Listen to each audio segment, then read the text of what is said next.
It's time for conversations. Who? What? How? Why? Don't judge me until you know me. Don't underestimate me until you challenge me. And don't talk about me until you talk to me.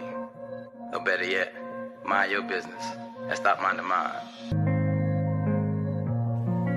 What will be today's conversation?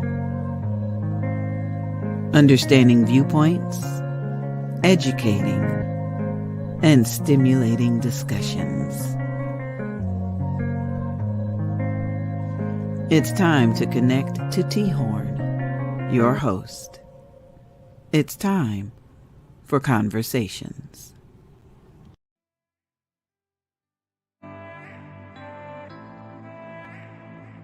Yo, what's good, everybody? It's T-Horne, the Uncool, and I want to take time to welcome you to another segment of Conversations with yours truly, T-Horne, the Uncool.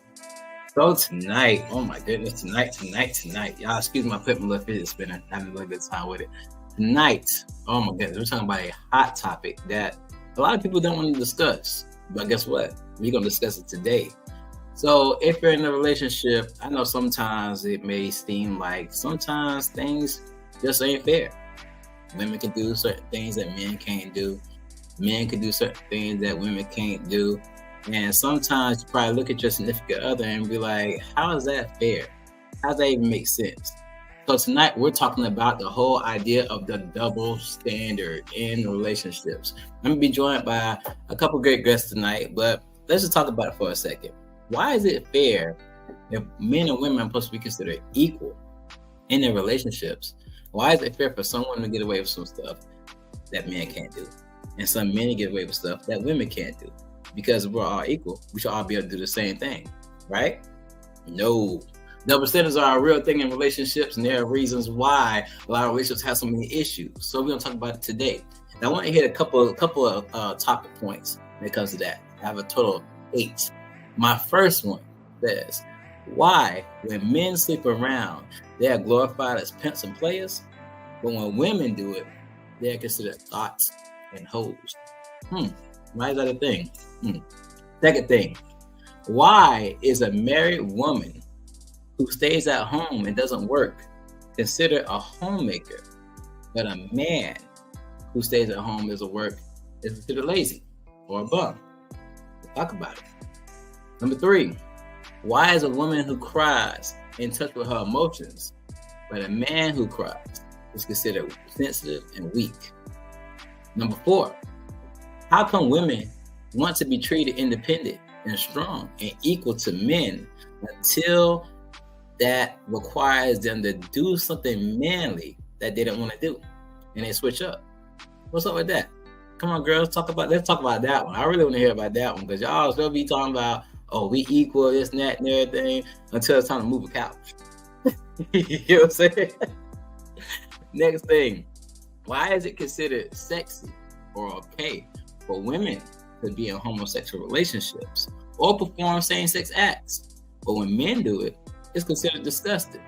You know, just something I've been wondering. Not something I wonder for myself, but something that needs to be talked about. Because, you know, for my viewers who do practice that type of lifestyle, it's totally unfair. So let's talk about it. Number 6, why, when women get angry, they are considered irrational and have a bad attitude. But when men get angry, it's showing dominance and authority.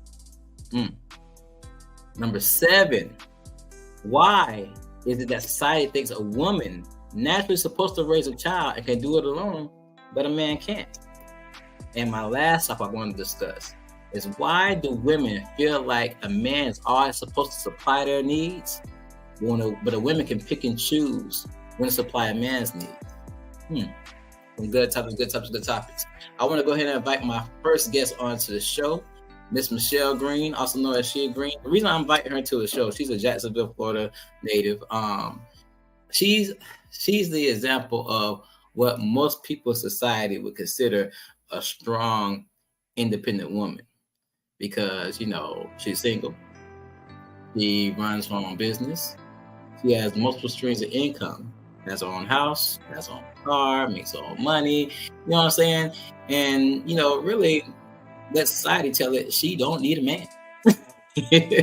So I want to invite her onto the show and get her views again, because I'm a man and she's a female. Now I want anything to be biased in conversations. I want everything to be explained from different points of view. So once again, we can have enlightenment and understanding and have positive interactions afterwards. So, we can move forward in a positive direction after the conversation. So if you can, let's go ahead and invite Miss Michelle Green onto the screen. Hey, Michelle. Hi. I'm so glad you can actually join me on here, man. I've been wanting to get you on here for a while. Now I get you on some other topics. I got you. Well, thank you for inviting me. Of course. So the topic is double standards. You think you have any insight of why I invited you on to talk about this topic? Yes. Yeah.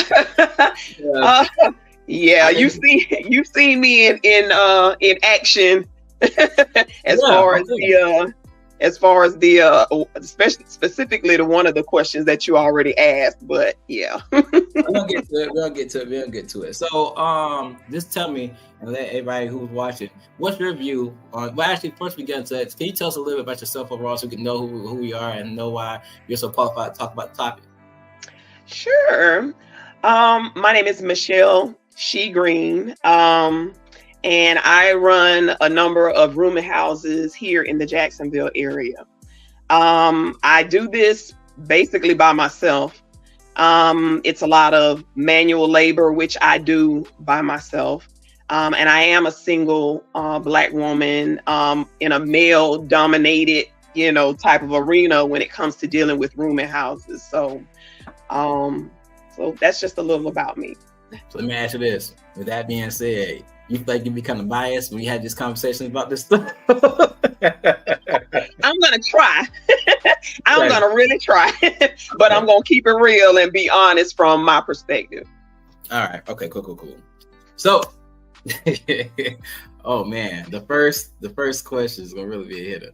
First one. Why, when men sleep around, they are glorified as pimps and players, but when women do it, they are considered thoughts and hoes?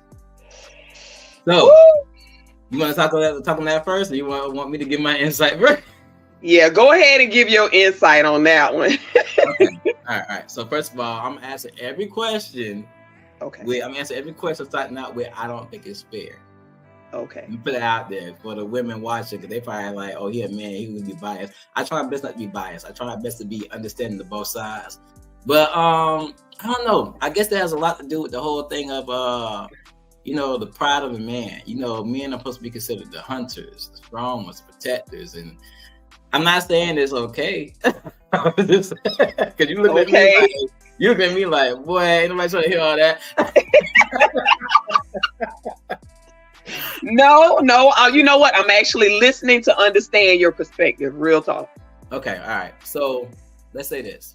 So when you're hunting, right, as a man, it's all about bringing in the biggest game. Who brings in the most? You know what I'm saying? Who brings in the biggest deer with the biggest horns and stuff like that? And I guess, some men look at it like, okay, the more bodies I got, or the more women, I slept with, or this and that and everything, that makes me look more like a man. And I think that has a lot to do with the fact that, nobody's ever taught them, what it actually means to be a man. You know what I'm saying? I have boys that are in my school now, and they're middle school kids. And I hear them talking about, I dated this girl, and this girl, and this girl, and this girl. Boy, I get more girls than you, and this and that and everything. And these are kids. Wow. So they get a little, and I got an all boys school too. So right. Right. So right. Yeah. Not really being kicked up as a number of girls they got, you know what I'm saying? Not ever realizing the repercussions of, the hearts being broken and the drama they cause and this and that and everything. I think to them it's more like a game. It's like a sport. You know what I'm saying? Wow. And when you play, it's messed up to say, but it is. Sport. Yeah, that's not biased. It is. You have grown men who go into manhood with that same type of, it's a sport. Mm-hmm.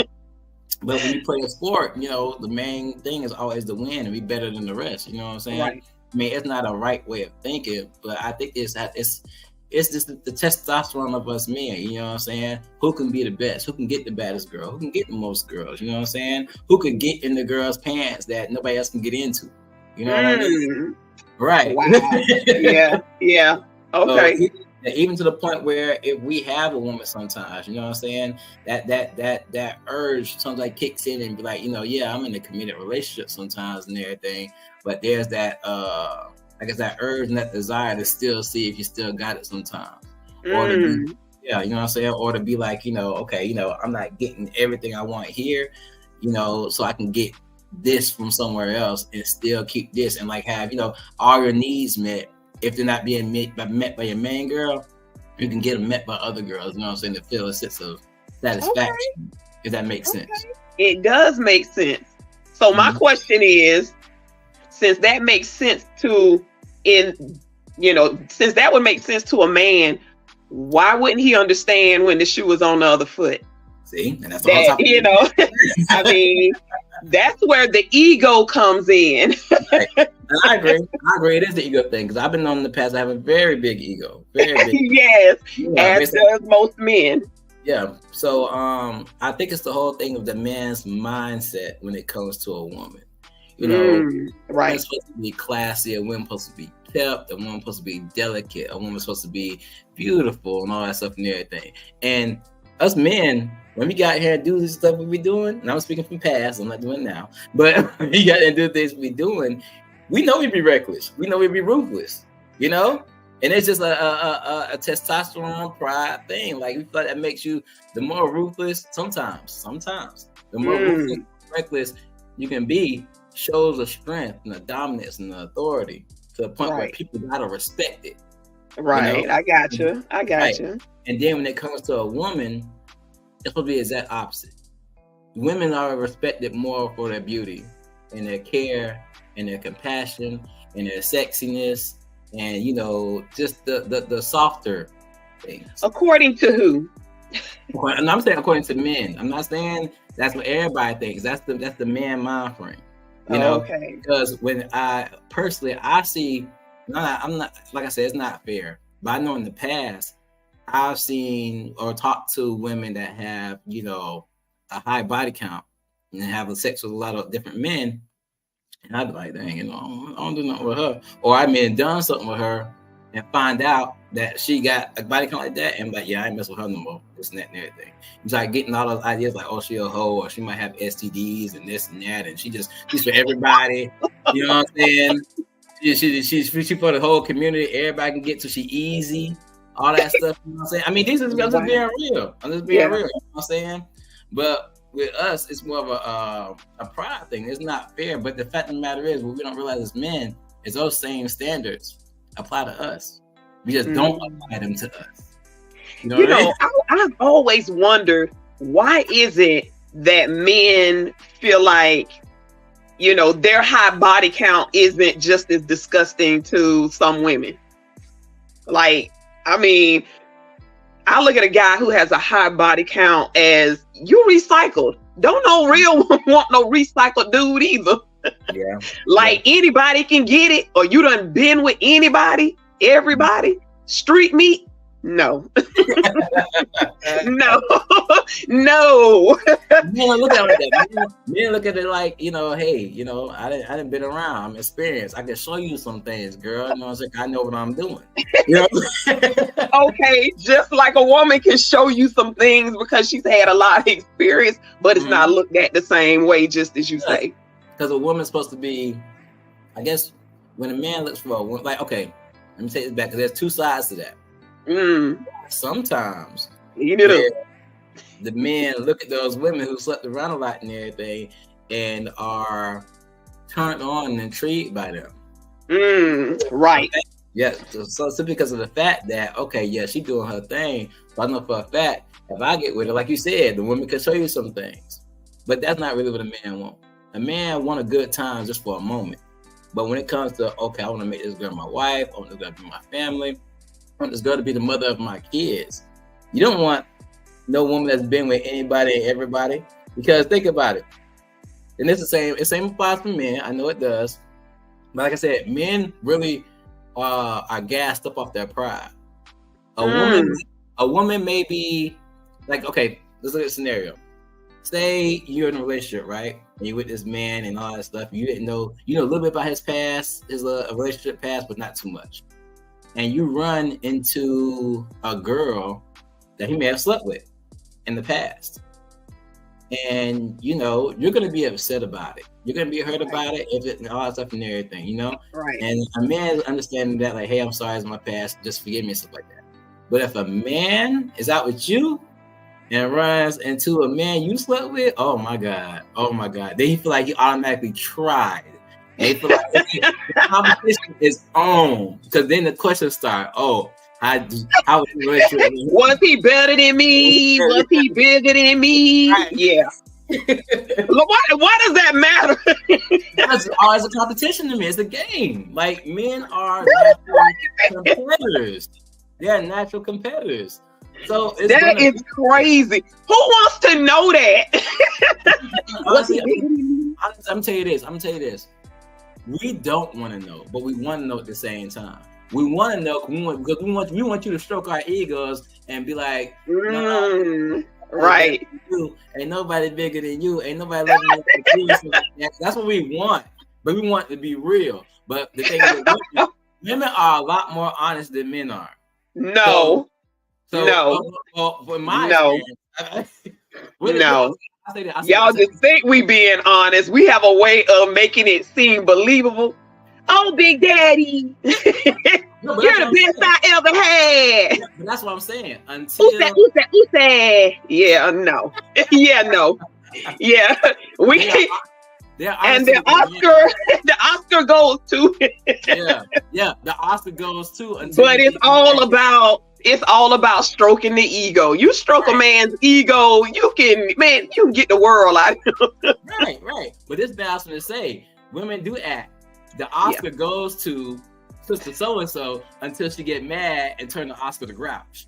Then that's when the real honesty come up. Like for real. Because then that's why so and so is better than you in the bed. And he better than you.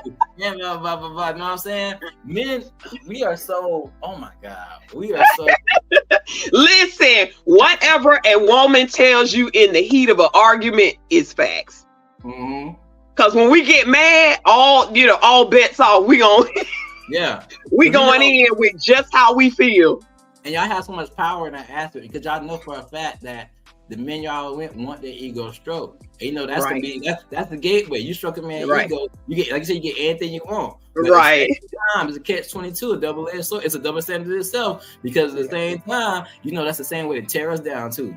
It's a way to build us up and tear us down at the same time. Yeah. Crazy, man. So with that being said, on the first point, from a woman's standpoint, how do you feel about men being called players and being glorified, but women being called thoughts and hoes and treated like trash because of that?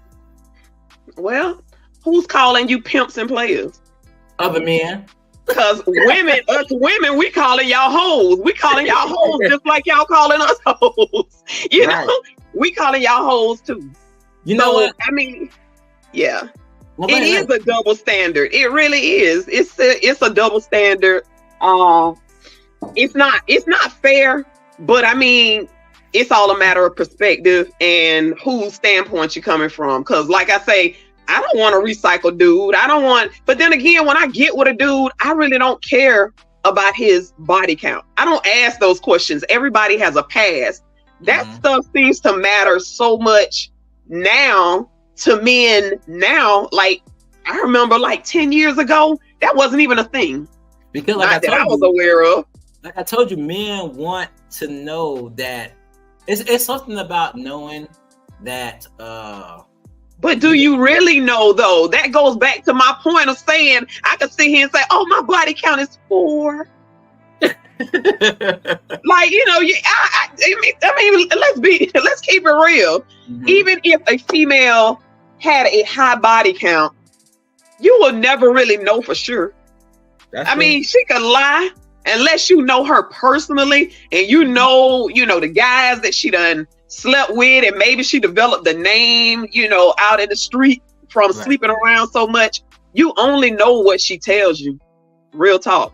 And I mean, a woman would be crazy to tell a dude, well, my body count is 150, especially if this is a guy that you really like and you know that his ego is big as the day is long. And if you really like him and you're really into him, who would actually be like, you know, last time I checked, it was 163. So now he asking me 4. I'm going to tell you that. I'm going to tell you what I think you want to hear. I'm sorry. I'm not going to. No. Because at the end of the day, does it really even matter? It matters to you, but yeah, I mean, do you really know? No. Yeah, I think it matters from the most part of the difference between a good time and a good girl. Because a woman with a high body count gonna be a good time, but a woman with a low body count, that purity, that woman you want to introduce to your family. That woman Did you say purity?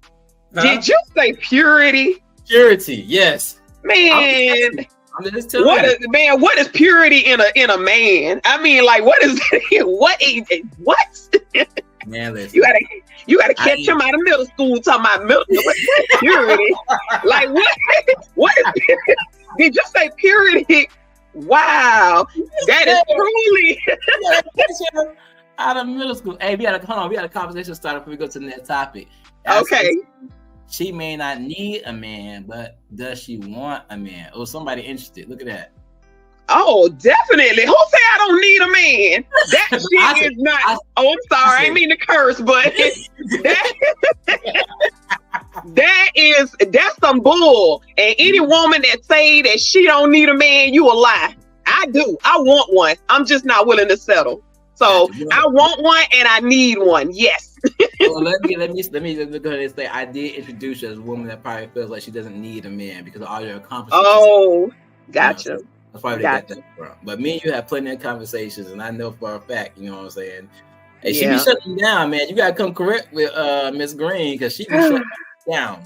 Absolutely. I mean, yeah, I'll never say that I don't need a man. It's just that, you know, my last relationship didn't work out, and so you know, life goes on, and I have to keep it moving. So there are certain roles that he filled, you know, while we were together, and now that I'm single, I'm having to step into those roles and get those things done. So although it looks like, oh gosh, she's this strong, independent woman, I don't want to be strong. I'm just waiting on the one. Well, I'm pretty sure watching this podcast when it airs and stuff like that, people gonna be like, "Well, who is that? Can I get information?" Information will be in the podcast, guys. Y'all can hit up. All right, for sure. So, with that being said, let's move on to the next topic. Number 2 was, why is a married woman who stays at home and doesn't work considered a homemaker, but a man who does the same thing considered lazy and a bum? Now, so I'm asking you. I started the first one, so I want to let you start this one. Being the strong, independent, business-minded woman you are, how do you feel about that topic? For me personally, it would depend on what he doing while he at home. You know, did we agree that he would be the one that would be at home rocking babies? You know, is he home because he's retired? You know, it just depends on why he's home. Not only that, I mean, what is he doing while he's there? Now, if he an able-bodied, you know, man, and the kids in school, he home by himself playing the PlayStation, he ain't productive. and I'm paying all the bills. No, that ain't gonna work. Now, guys will do it in a minute. Mm-hmm. Guys will take a female who ain't doing nothing with herself but sitting at the house, you know, cleaning, maybe cooking, whatever. But no, I ain't doing it. Okay. So there's certain situations. Considering this question, I want to take consideration. Like you said, you said retired. You know what I'm saying? I mean, that really don't count because he still got money coming in, possibly. You know, right. Average out 401k, all that stuff and everything. But what about, like, say, dude comes? I think kind of answered the question already by saying as long as he's productive. But if a man comes to you and say, hey, you know, I understand you're working, you got your business and stuff like that, and I want to go to school and get my degree or take a trade or something like that, you know what I'm saying? And it's going to require me, I'm doing something productive, but no income coming in while I'm doing this. Is that stuff that you would be okay with? If we're married, yeah. But if not, no. No. I mean, it's one thing for him to be, aspiring to go to school and trying to get his act together before I meet him. Mm-hmm. But like for me to be in a relationship with a guy who's doing nothing and then he just decide he gonna go to school, whatever, no, that's not for me. We got a good guest coming in right now. Let me pause you. So we got AJ Woodson coming in. I've been wanting this guy. This is the guy, AJ Woodson from New York. I'm letting him explain himself if we get on the chat and everything. But this is the guy who I was on a podcast with last week and was speaking with him, and very inspirational guy. You know what I'm saying? Some very good insight. Oh, the guy. Wait, hold on. So I'm gonna tell you this, Michelle. I ain't trying to put. God. So listen, last time we was on the podcast. You know what I'm saying? Bro had a little silver fox thing going on. The women was at him. You know what I'm saying? They go older, dignified, man. You know what I'm saying? I'm just saying. Okay. AJ, what's up? What's up? How you doing? Fam? What's up, fam? AJ. Don't beat me up, man. I was talking about how we were on the podcast last week, and they asked you, was you in the Silver Fox crew? You know what I'm saying? So, yeah. But like I said, then I just started letting this grow because I used to cut it all the time. Mm-hmm. And one of my boys was like, actually, a woman said it. She's like, "Yo, you earned your gray.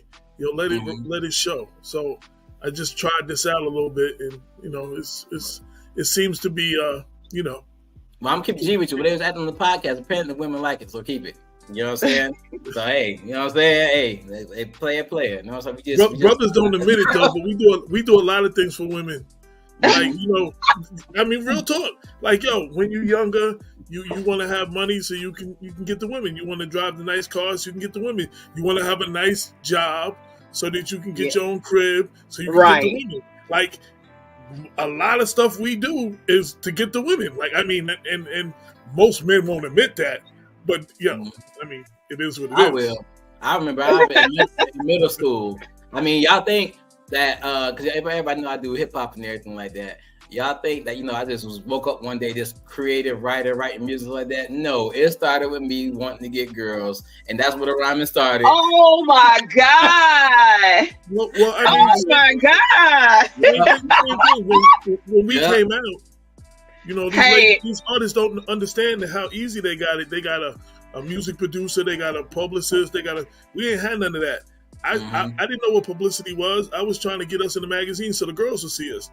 I didn't know what radio promotions was. I was trying to get on the radio so the girls would hear us. You know what I'm saying? Like I mean, keeping it real. Like, you know what I mean? I didn't know what all those things was. And that's how we were doing it. We got another guest coming on, Silent Storm. Oh, with the Rough Riders. That's a good friend of mine. We'll invite her in. Come on, Silent Storm. What's up? Hey, B. What's up? All right, before we go into any more conversation, guys. Okay, so She Green, Miss Michelle has introduced herself to our viewers and stuff like that. AJ, Silent Storm, Bianca, my good close friend. You guys take time to introduce yourself, tell us where you're from, and tell us, why you think you're qualified to talk on the topic we're talking about today, which is double standards when it comes to men and women. Ladies first. Oh, thanks, AJ. Bianca, Silent Storm, Rough Rider. A little bit about me. I'm me. I can be goofy, funny, serious, smart, dorky, don't matter. Depends on the conversation. I think that also makes me somewhat qualified. I can see things from different points of view and different perspectives. And I'm a woman who's dated men. So, Right. Okay. Okay, AJ, go ahead, man. AJ Woodson. I got a black newspaper, black media set, Black Westchester. I'm gonna keep it honest. Angie just hit me and was like, "Yo, check out the show, and if you got some questions." And I was like, "Yeah, I was just sitting in the background just watching." So But I feel like, I feel like I can speak on the topic. I mean, just from life, right. You know what I mean? Just everything I've been through. So, gotcha. Well, let me get y'all up to speed. So, me and Michelle were talking, and I talked with double standards, and we talked about the first topic. And if you guys want to get some insight on that, you can. But we're on topic number 2. Topic number 1 was why when men sleep around, they're glorified as pimps and players, but when women do it, they are considered thoughts and hopes. Topic number 2 we're going to be talking about, which we're on right now. I'm going to go through all of them real quick so you guys understand. But topic number 2 is, why is a married woman who stays at home and doesn't work called a homemaker, but a man is considered lazy or a bum? Topic number 3, why is a woman that cries in touch with her emotions and a man who cries is considered sensitive and weak? Topic number 4, how come women want to be treated as independent, strong, and equal to men until it requires something manly that they don't want to do? And they switch up. Yeah, right. And number 5, why is this is a kicker? Somebody asked me this the other day. We were talking about this. Why is it considered sexy or okay for women to be in homosexual relationships and perform same-sex acts, but when men do it, these things are considered disgusting? I mean, I agree with that too, but I'm just saying. But number 6, why when women get angry, they are considered irrational and to have a bad attitude, but when men get angry, it's showing dominance and authority. Number 7, why is it that society thinks a woman is naturally supposed to raise a child and can do it on her own, but a man can't? And number 8, why do women feel like a man always has to supply their needs, but women can pick and choose when and how they supply their man's needs? So these are topics we're trying to focus on. And right now, we're at topic number 2. Why is the married woman who stays at home and doesn't work called a homemaker, but a man is considered lazy or a bum? Michelle was giving insight saying that, but if I'm saying this wrong, Michelle, correct me. But from what I got from it, a man can stay home as long as he's being productive and doing something to help the household, you know what I'm saying? And not just being just playing PlayStation and doing nothing with himself. Is that right, Michelle? Well, basically, I was saying it depends on the reason why he's home. Is he retired? Is there an agreement that he will stay home and take care of the kids, or whatever that is? But if he's just sitting at the house, kids in school, he's sitting on the game, not doing anything productive, no. Yeah. No, because men want to be providers or want to be the head of the household, want to lead. It's hard for, it would be hard for a woman to respect a man as the head and the lead if he's not leading, if he's not being that provider, he's not being productive. Like, I need you to lead by example. And if you're sitting home all day on the game, or and I'm out working and I'm paying all the bills, no. Before, I'm sorry, Bianca, AJ, real quick. So I'm here listening to Michelle, and Michelle giving good insight. But I have a question in response to the question. So, say you have a man that goes out, he works, gives his all to makes quality time for you. You know what I'm saying? Works hard, make sure he pays his bills, makes take care of his responsibility, take care of his kids, and does everything that you want him to do as a man. But then he's basically doing everything you require of him, but then you don't turn around and do everything he requires of you. Is that not fair? Because if he's doing all this stuff, and this one, I'm gonna give you an example. So say a man requires you to, he's doing all the things he's supposed to do, and he requires you to clean, he wants you to cook, he wants you to give him a massage time to time, sex him up, this and that and everything. And sometimes women feel like, well, I'm tired, I don't have to do that, this and that and everything. Why is that okay? But it's okay for women to. I guess I'm kind of dipping into my last topic too with this. But why is it okay for women to sometimes do what they're supposed to do, but men? I'm not saying they always do it, but in a woman's mind, men are required to always do what they're supposed to do. I think your example is generalization, because real talk, those type of things shouldn't even be a requirement. Mm-hmm. I mean, it's either in you or it's not. There are just some. I mean, as a woman, and hopefully we talking about a husband and a wife. Hopefully, well, but ideally a husband and a wife. But in today's day and age, shacking up is a real deal thing. You know what I'm saying? Well, I still say, you know, I don't know why those things should be a requirement.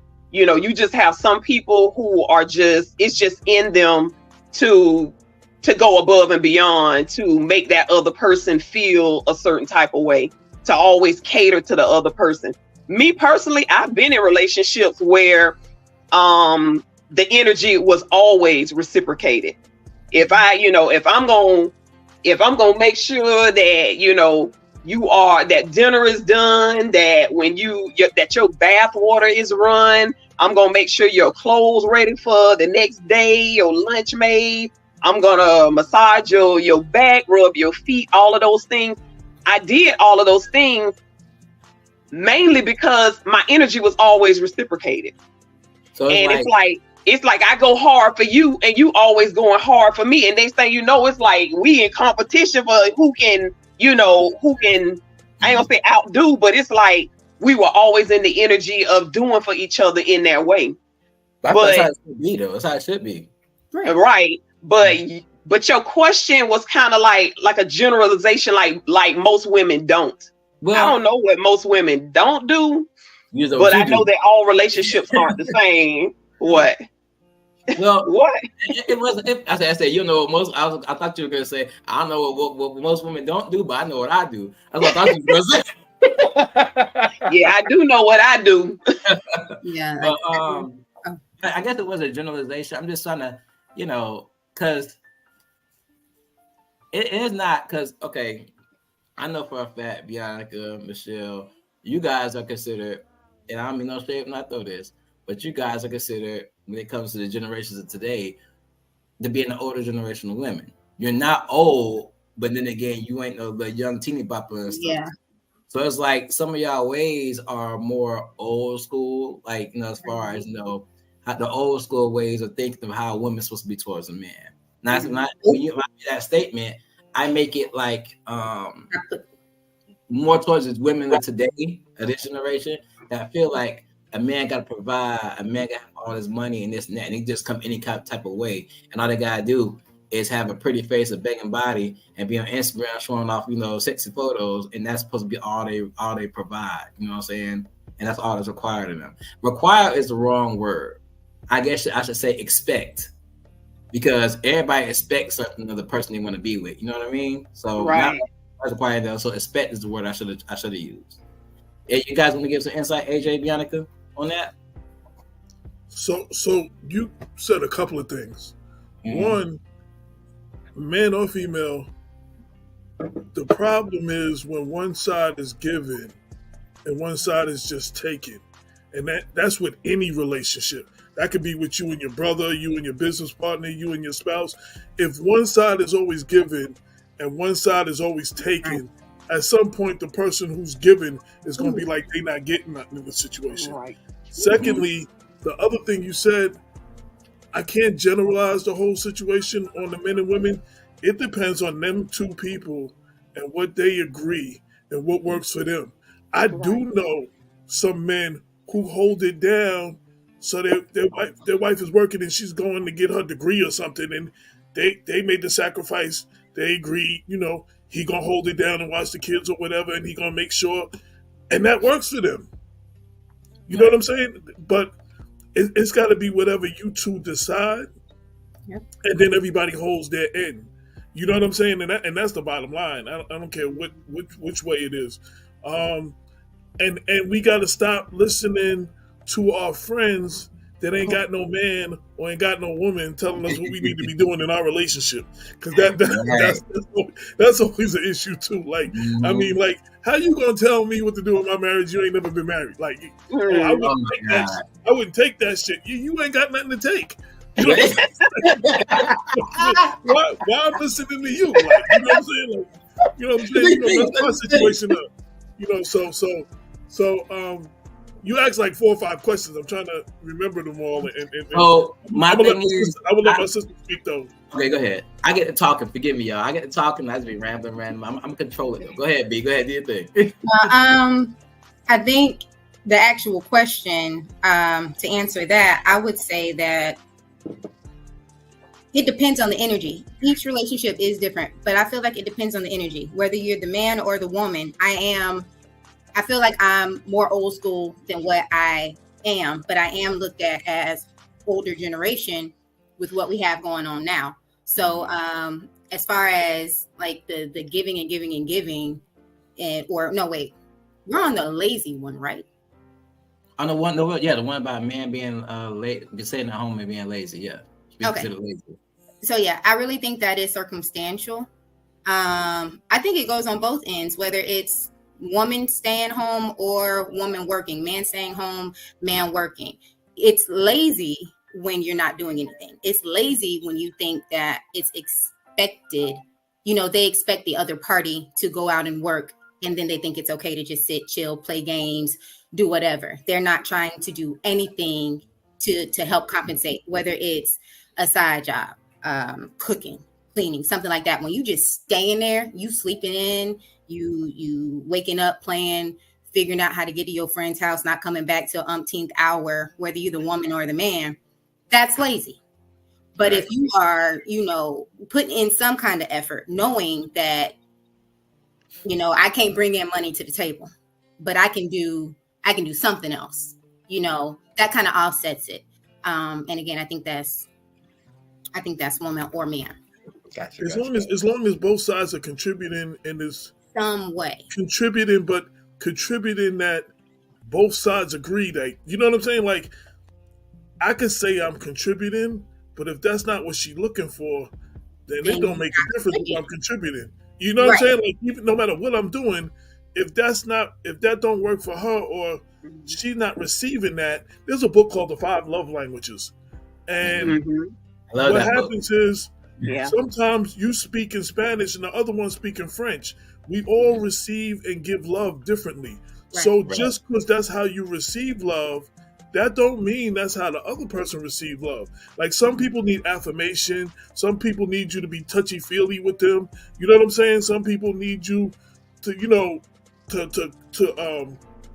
always thank them for what they do and stuff like that. You know, acknowledge them. I don't remember what all 5 of them is, but if I'm one way and one of you sisters, I'm with one of you sisters, and y'all don't receive love the same way I do, and I'm giving it the way I receive it, I might as well be talking Spanish and you talking French, and we talking different languages, and we not speaking to each other's language. You know what I'm saying? That's why I said it got to be a collaborative thing, and whatever the situation is, and just whatever happened in your last relationship might not work with this situation.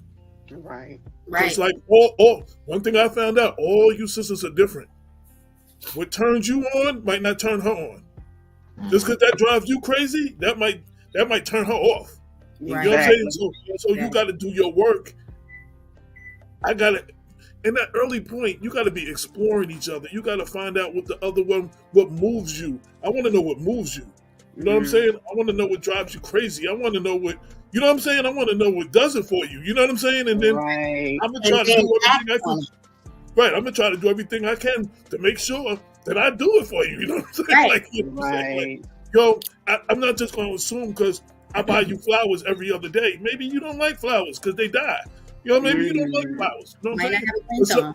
And maybe your ex-girl did like flowers. So I can't treat you like I treated my ex-girl because she liked flowers. Maybe you're allergic to flowers. You know what I'm saying? Like, okay. You need to take the time on both sides to explore what the other person likes, what makes them move, what turns them on. I want to know that. Yeah.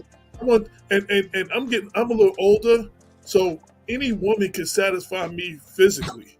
I need someone who's gonna make love to my mind. I need somebody who's gonna stimulate my mind. You understand what I'm saying? Like, yo, the physical thing. I'm a grown ass man. I like all that. Don't get me wrong, but after a while, that's not it. that only Right. lasts if there's nothing on top of that or nothing to go with that. Right. You know what I'm saying? The other thing Yeah. I wanted to say, and I'm sorry to monopolize the conversation, I saw a video and this guy was asking women, what do you want in a man? I want you to write everything down. Everything that you want from a man. Everything you want in a relationship. Everything you want him to do. Everything.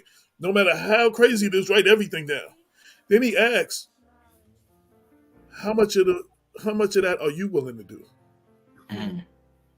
And it was like a lot of them got quiet, like, huh? Like sometimes, and I'm just talking about some women. I never would be like all women.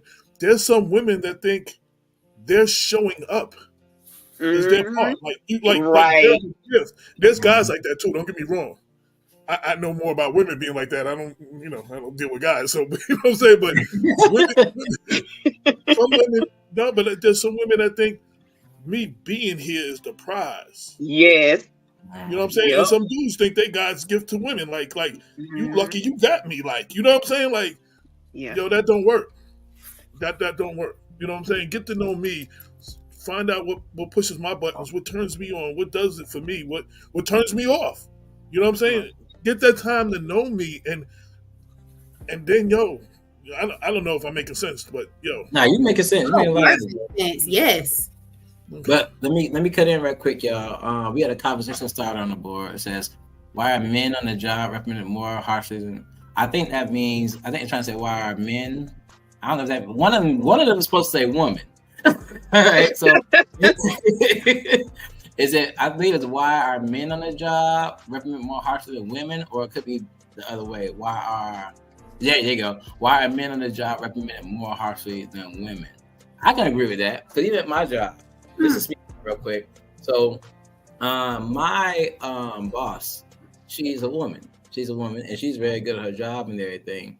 But I feel like honestly, women who work together, and I'm not speaking for all women. I'm just saying from my workplace, there's a camaraderie almost. Like I work in an all boys school, and most of our staff is men. Well, I think men are held to a certain expectation to do certain things, and when it's not done a certain way, then the women feel like, oh, well, you a man, you supposed to automatically do this, supposed to be, you know what I'm saying, stuff like that and everything. But when it comes to a woman messing up, it's, well, girl, I understand, you just need you to do a little better. So I actually see that in the workplace. And I don't totally agree with that. Well, I'm speaking from my personal experience. I think sometimes women have it harder at a job. Yes. Whether you like it or not, that expression is a man's world. Like yes. Men ran, especially, and to be specific, white men ran this world. Yes. You know, and they felt like nobody else is where they are. Everything else was beneath them. You know what I'm saying? So it's just like now you see that's what you see with Congress and the Republicans and all that. Yo, they fear the browning of America. Like there's more black people in there. There's more women in there. There's more women. Yo, I applaud that. I actually got a book. I live in Westchester. I wrote a book celebrating the achievement of black women in Westchester. You know what I'm saying? Like we gotta support each other. Right. And I'm straying off your question a little bit, but the most important thing in all of this, our mental health. We got to deal with ourselves. Like I've been in a relationship where I tried to do everything to please the sister, but she didn't know what it took to make her happy. So how the hell am I going to make her happy? Right. And I've been in other relationships where I'm basically in a relationship and I'm compared to all the dudes that you have problems with, all them situations that they hurt you and you never healed and you brought that into this relationship. So now you judging me on the level of all these, I'm not them dudes. And the same thing with women, yo, you not the sisters that hurt me. You know what I'm saying? Like, so if I don't take the time to heal me and I don't love me, I can't never properly love you. But that's a double standard in itself too. You know what I'm saying? So it's just like healing and taking that time to yourself, whether it's therapy or whatever it takes. You gotta. We don't talk about healing. We don't talk about mental health. We don't talk about those things in the black community enough. Right. That's a real thing. Like you got to get yourself together before you can really be successful in anything with anybody else. So, you know. But to back up what you were saying, that's a double standard too, because you said something. You said in relationships, we have people. Some people have a habit, and this is men and women, have a habit of having their past traumas or, you know, their exes be brought up in relationships, and they compare it to the person in relationship with now is constantly comparing you to the past. Or bring your past baggage into the current relationship. Right. But it's a double standard because at the same time, they don't want that same energy back. Like, you're putting this on me, but then if I did the same thing to you, then you shouldn't do that, this and that and everything. So that person's not dealing with themselves. Like I said, you got to deal with you. Mm-hmm. You have to heal. I cannot be what I need to be to either one of you sisters if I'm still hurting and I never dealt with the pain that I experienced in the past. If I never healed off that, I'm not healthy enough to be the man that y'all want me to be, or the man that I need to be for y'all. Yeah, but you understand that as a mature adult man, you understand that we dealing with. I mean, we got generations of young men now. I didn't understand that at 20. I didn't understand that at 20, and I might not have understood it at 30. I would be honest. Yeah. I mean, jumping from one relationship right into the next one without healing and bringing in all of their past trauma, being triggered by the new person doing something that they not aware that it's crazy now. I mean, even me as a single woman now trying to date. Oh my God, listen, just real quick. I went on a date with a guy and he asked me when my birthday was. And I told him. The dude sat there and started crying. I'm talking about, he looked at me so crazy. Now he started crying. So that was a red flag, and you needed to get up from that table and run. Hold on. Oh, I'm sorry, and then friends on them. He was so fine. Oh my goodness, but he was triggered by my birthday. Wait, y'all. Wait. Y'all said all this stuff. I can say men can be sensitive. Men can. That's what I'm saying. That's true. I think that's the questions, right? That's our next topic. Why men can have emotion. Men can be emotional. No, wait a minute now. Wait a minute. I wasn't judging him on the fact that he cried. I was judging him on the fact of his reaction because I was so shocked that my birthday making him cry. I was like, oh my God, this man was hurt. Some woman hurt him so bad that he cried. Just, like, I was like, oh my God. He can't never be what he need to be for you because he ain't dealt with whatever that. There's some at all residue from the other thing, whatever that was. Yeah, at all. And he was so fine. Oh my goodness, what a waste. What a waste. Like, please heal. Can I say something else that's controversial too? Wait, hold on. AJ. I'm sorry, my sisters. Hold on. AJ, I need to hold that thought because we have to take a break. Take a break. So hold the thought. We're going to get into it as soon as we get back. But right now, take a quick commercial break for our advertisers and sponsors so that give them some time. And we'll be right back to this conversation on double standards. All right? If you or someone you know needs help coping with depression, anxiety, or PTSD, overcoming low self-esteem, or managing major life transitions, we invite you to schedule a free consultation call for telehealth clients. Shekinah Downs, licensed clinical social worker, is now accepting new telehealth clients in the office too. Schedule a free consultation by calling 386-385-4483. That's 386-385-4483 in the brand new Daytona Beach office as well. 50 to 60 minute individual therapy sessions and a variety of insurance plans are accepted. Couples therapy and coaching is coming soon. We invite you to log on to cjaqis.com Schedule a free consultation by calling 386-385-4483. That's 386-385-4483. I am in my happy place, and I've got Georgia on my mind. Save the date. It's time to shine at the 8th annual Bold, Beautiful, and Bald Beauty Bazaar and Weekend Retreat. Join us September 19th through the 22nd, 2024 in historic St. Mary's, Georgia. A fundraiser for the National Alopecia Areata Foundation, spreading awareness and acceptance. Follow us on Facebook, Bold, Beautiful, and Bald Beauty Bazaar. Our host hotel this year is the Shore Stay Plus by Best Western, St. Mary's, Cumberland. Weekend retreat activities include the Friday Fun Photo Shoot, picnic lunch back at the hotel, and the Royal Blue Beauty Bazaar Fashion Show takes place on Saturday. For more information, call 407-914-6519. That's 407-914-6519. I'm in my happy place. Come join me.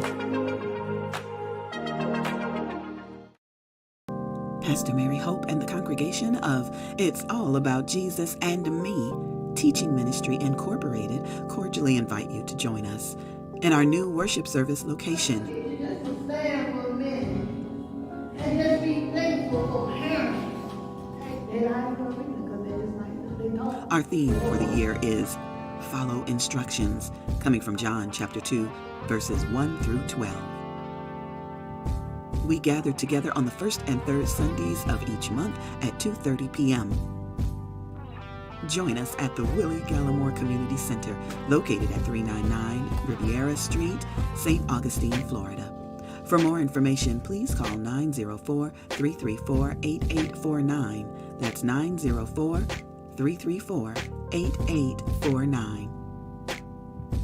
It's all about Jesus and me teaching ministry.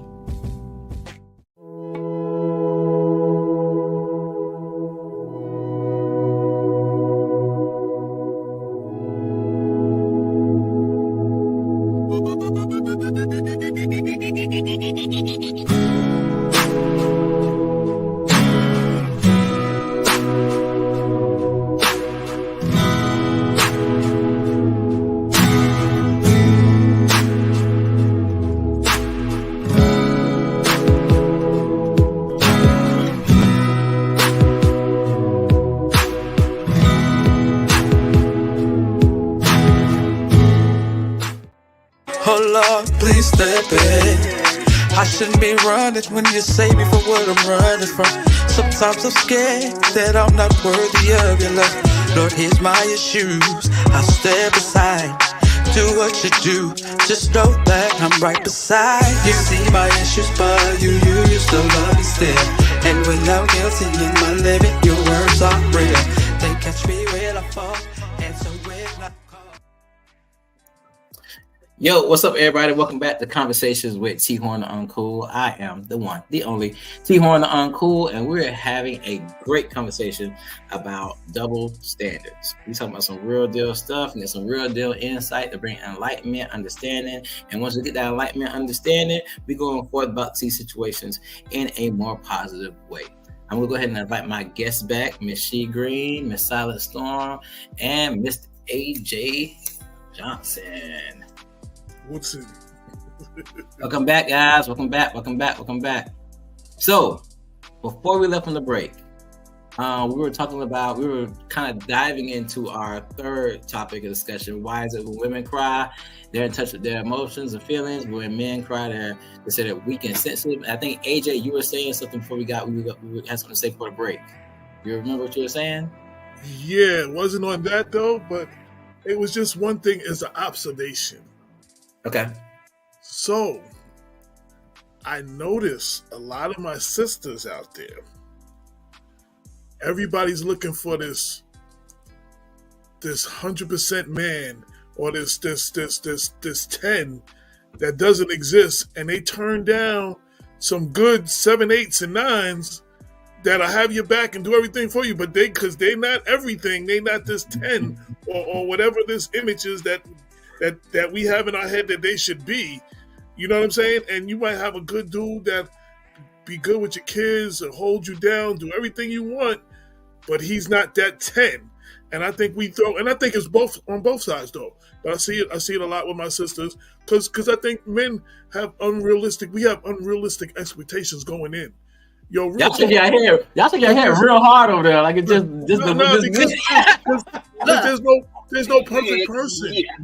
We're all flawed beings. We all got issues. I tell people, my issues got issues. I'm gonna be honest. Like, you know what I'm saying? I'm dealing with them. Don't get me wrong. But we looking for this perfect person that don't exist, and we really miss out on our blessings sometimes. So I wanted to share that. I wanted to share that. Go ahead. Well, yeah, before you do that, let me apologize real quick, because I said AJ Johnson. Sorry, sir. I got a Johnson at work. It's AJ Woodson, guys. Woodson. I don't want to mispronounce nobody's name, because somebody said T-Horne Uncool the wrong way. I'm gonna be bothered by it. But Bianca, go ahead. I had to apologize, Mr. AJ, real quick. Go ahead. No problem. You made me forget what I was gonna say. I'm sorry. Well, I think that was on purpose. I think he purposely did that. No. He's about to bring it. He didn't want you to bring it. No. But honestly, back up what you're saying. So this gonna sound real superficial, and maybe I'll drop Bianca's memory a little bit. But you say I look for this perfect person. What always gets me is how men and women, like for example, men want this woman with the big butt and the big titties and the slim waist and the pretty face and the nice thighs and all that stuff and everything. And women want this man, he got to be 6 feet. He got to have a six-pack, got to have a nice fade, got to have the beard growing out, this and that and everything. But then you sitting up there built like a bag of potatoes. That's it. That's it. Wait a minute. Because women are just as visual as men are. We are. That's the first thing we see, and it's like you want to attract what you are, but men are just as bad. Right. Men want a dime, and they shape like Patrick Star. So no. You get what you are. Would you date somebody shaped like you, looking like you? All right, sis. You know what's real talk about that? Real talk. I used to ask women, so what is the first thing? What are you looking for in a man? They be like, someone with a nice personality. I was like, yo, show me what a nice personality walking down the street looks like. That part. You know what I'm saying? Like all the things they say they want. Tell me what that looks like walking down the street. How can you tell that when you say, "Oh, I got to have that"? It ain't the personality that you're thinking about right there. You know what I'm saying? Yeah. Well, appearance always get your attention. That's always the first thing get your attention. How somebody it's always the first thing get your attention. Always. Bell the vote. People ain't listen. Never trust a big butt and a smile. That got me in trouble a few times. I'm gonna be honest. Like, yo,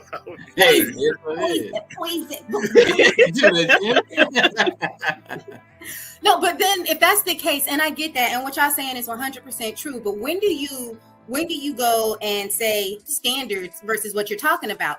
Because just because you might be shaped like Patrick Star, or you might be the figure 8 or whatever the case may be, you're gonna have your own standards. You're gonna have your standards, and then you're gonna have what you're like going after. And your standards could have visual, mental, spiritual, or all kinds of stuff with your standards. So where do you cut that line? Like when does it go from, oh, this is what I require, this is my standard, this is what I want, to, oh, now I'm just being nitpicky or greedy because I don't look like what I want? Well, I think with that, there's teams out there. What you say? There's tens out there where one person straight up and down and the other person's a little bit on the round side, woman or man on both sides. It's just depending on what you like. I think it depends on what your definition of personally of what a 10 is. Right. Yeah. Not 10s like on a level of 10, like the number 10. Like there's women out there that's straight up and down that's dating men that's a little bit plumper. There's men that's straight up and down that's dating women that's plumper. It's what they like. one. But you know what? Out of all those things that you said, you know, the looks is the thing that don't last.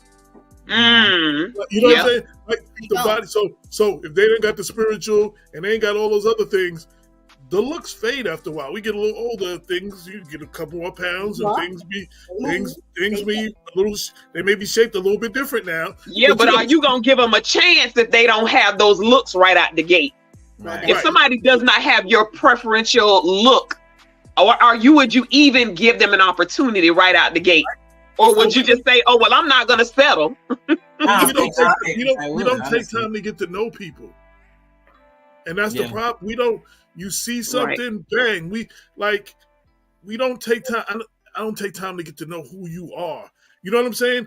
Like, I'm gonna be honest. Like, one or two of my most successful relationships, greatest relationship, was not someone that when I would have automatically saw them walking down the street, like, oh, I gotta have that. That might not have been my first choice. And the same thing. She usually like the buff, big buff Mandingo looking dudes, and that ain't me. Mm-hmm. But we was the best thing for each other. But we wasn't looking. We was just chilling. We would just, you know what I'm saying? We got to know each other, and things happened organically. It wasn't like we was out there, you know what I'm saying? We wasn't forcing that. And that ended up being one of the greatest relationships I had, to be honest. I feel like that can go both ways too. Because as a woman, I've had my standard and I've been like, go, go, go, go, go. And I've been hurt to the point where I'm like, you know what? Maybe I just need to go ahead and shy away from what I want. Let me see something out there on the side that I don't really like physically and still got hurt. Sometimes we looking for what we want and we miss what we need. Mm-hmm. I was just gonna say that, right? You know what I'm saying? Like, you know. Yes, but guys, let's I don't mean to cut conversation short, but we got like 6 more topics to discuss. We got an hour to do it. So let's go ahead and skip over the whole sentence and things like that. Let's go to I do want to hear y'all insight on this one. How come women want to be treated as independent, strong, and equal to men how come women want to be treated independent, strong, and equal to men until it requires them to do something manly they don't want to do, and then they switch up? What's up with this all that about? Go ahead, V. Silent Storm, go ahead. Okay, so I'm a little bit old school, but I am still technically new school. I feel like I fall in both. So middle school. Right. Y'all might cut me a little bit on this question. So I think that this is just me. This is who I am. I can't speak for everybody. This is what I'm looking for. I am looking for a man to be in an old school man's place. I want somebody that can or could or is willing to take care of home. You know, so what does that mean? Take care of home. What does that mean? Provide, love, honor, respect. Okay. I want to be the one that I want to work. I don't mind not working, but I want to work, and I want to be the support. I want to be the rib. I want to be the backbone. I want to be your neck. I don't want to be the I am woman, hear me roar.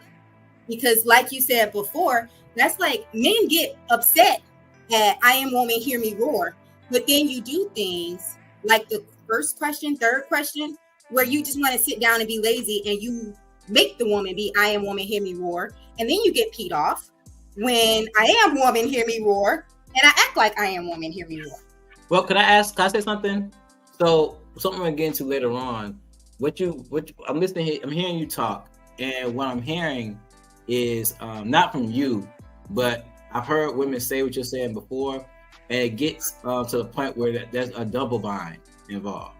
And what I mean is, double bind is you say one thing, but your actions or how you respond is something totally different.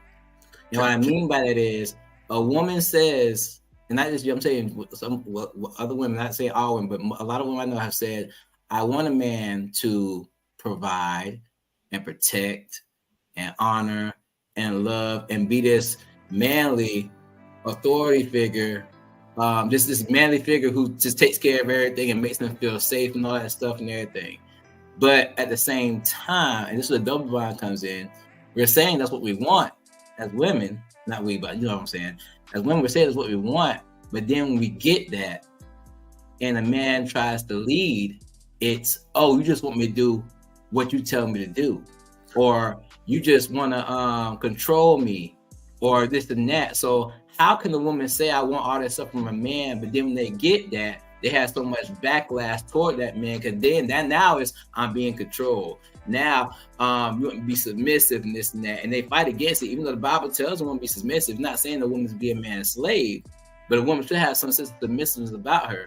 But that's not what's given when men are giving you what you want, but you're not giving that the supposed to be reciprocated energy back, if that makes sense. Can I speak from a man's perspective and from and being total transparent? So I was married and I'm divorced, but afterwards I had to realize like we get into things like the Bible says. I'm paraphrasing. I don't know exact words, that the woman should follow the man or whatever. But the second part of that is as the man follows Christ. Yes. You understand what I'm saying? So at some point, because of some unresolved issue from other relationships, and I got things wasn't working out too good, I had to look at the point that I was failing somewhat to be that man, to be that head, and it forced her to, at some point in the relationship, to have to wear the pants a little bit more.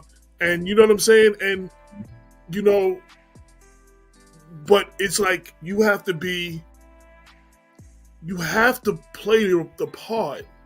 Like you said, you have to demand respect.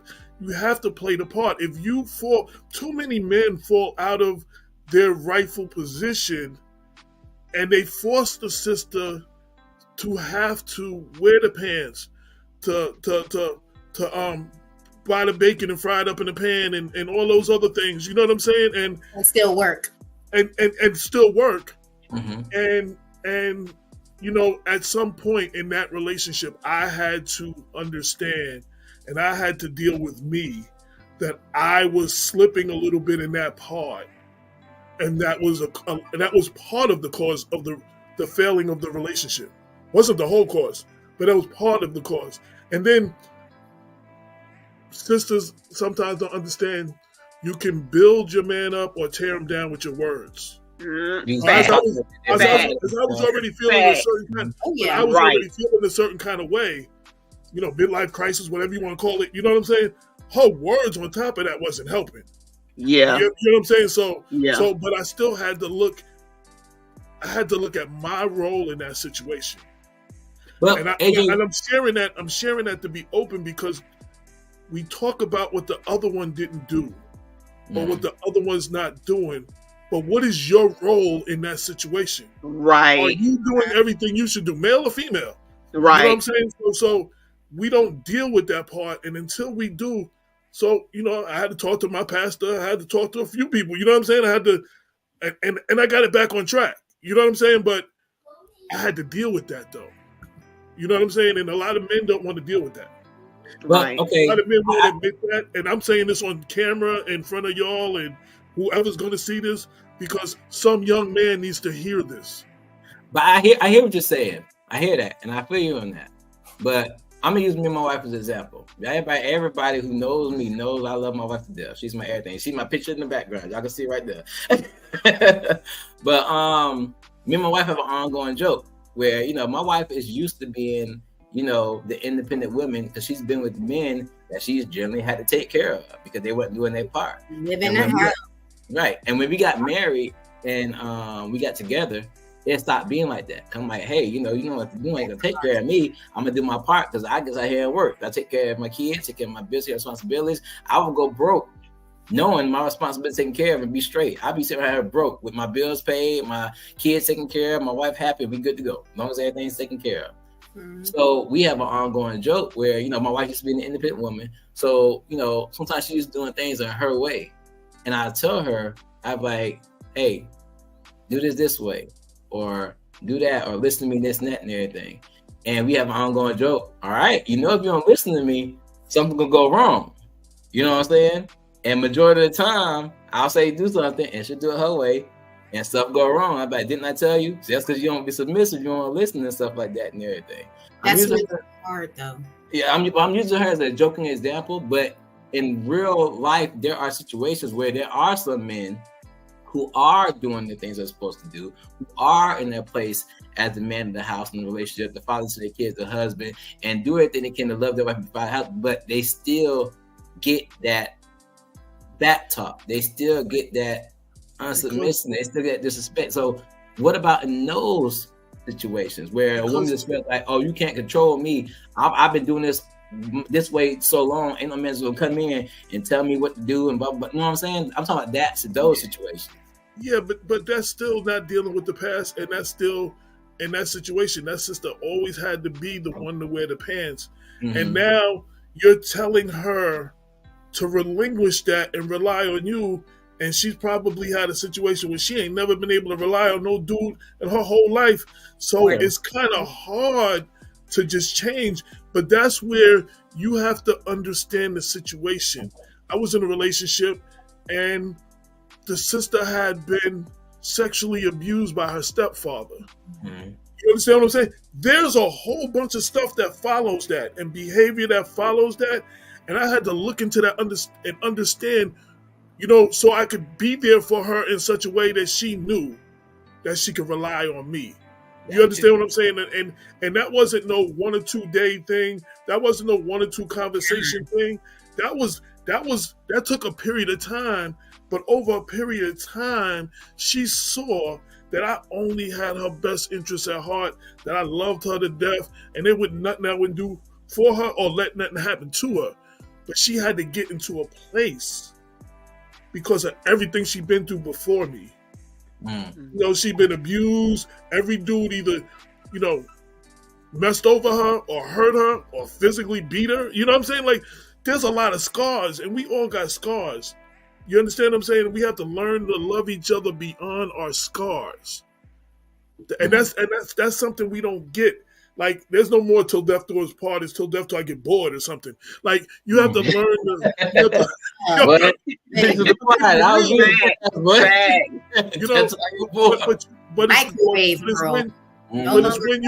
But it's when you can get to a place where you can show love and love beyond the scars. You understand what I'm saying? That y'all can heal together, and then y'all can go.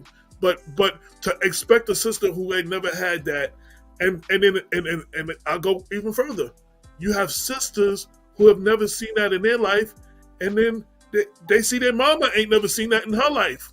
You understand what I'm saying? Like, so their mom ain't never had that man like that in her life. You know what I'm saying? My sister's in a very successful relationship. I think they're married, going on 25 years or so.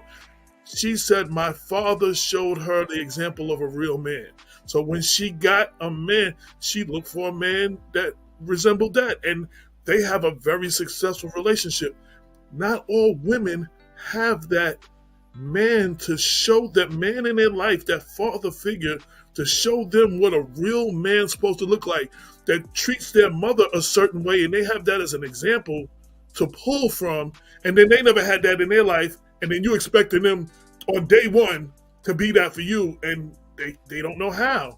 So we have to work with each other. I don't mean to be long-winded, but go ahead. No, you good. Let me say something. Me being a woman, I've been married, and I just believe that submission comes naturally when a man provides security. Yes. When he provides protection.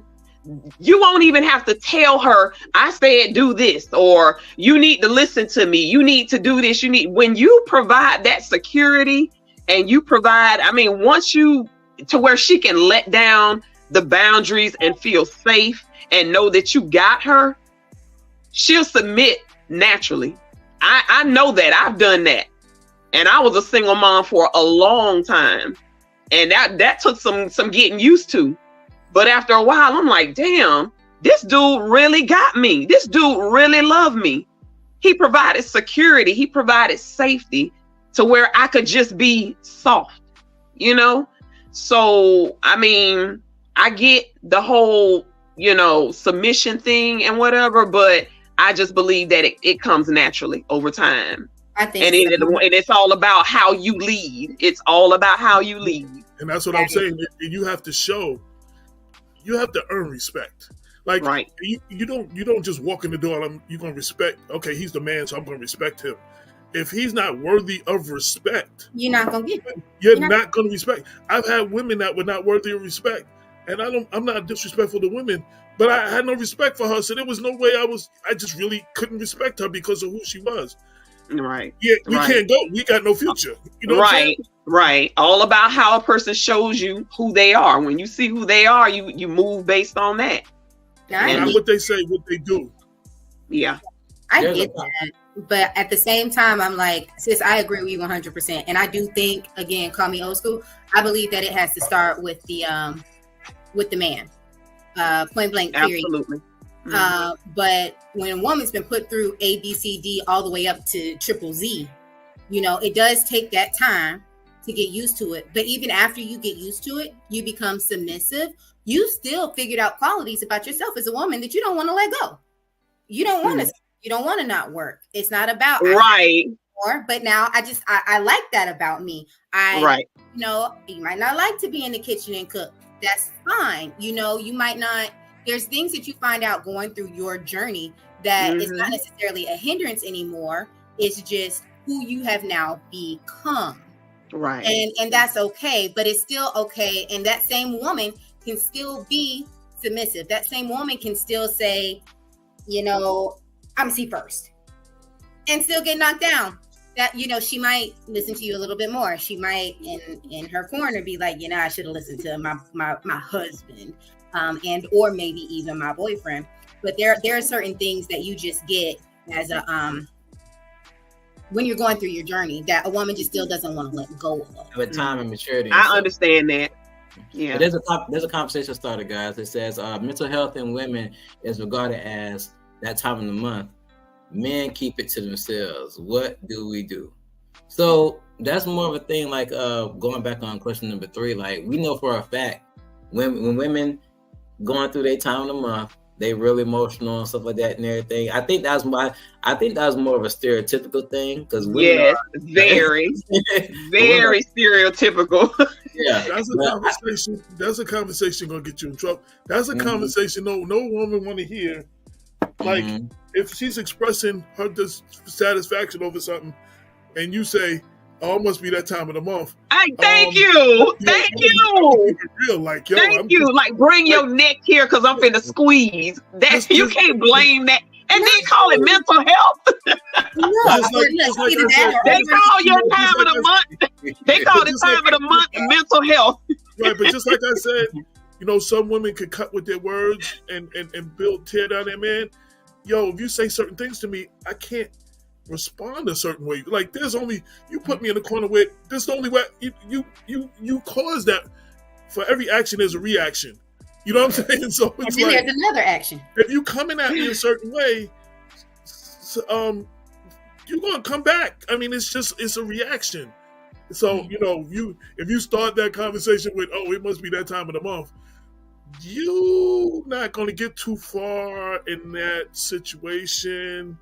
You're not going to get too far in that situation. Well, I think whoever kept that conversation started, maybe a person that does that. So the word of advice, you probably don't want to start that way. I think the conversation, the question trying to be asked is, women show their emotions and men keep their emotions on the inside. What do you do with a man who has walls up and is so built on being a man that he's going to show his emotions? What do you do in that situation? We're taught that. We're taught that a real man never let him see you sweat. You know what I'm saying? Never show weakness. Men are taught that. I mean, I grew up that way. You taught that, but you got to understand when you hold it in, at some point you're gonna explode. If it doesn't have an outlet, if you don't have some kind of way of getting that out, you're gonna explode, male or female. Anybody who holds, because I used to hold things in all the time.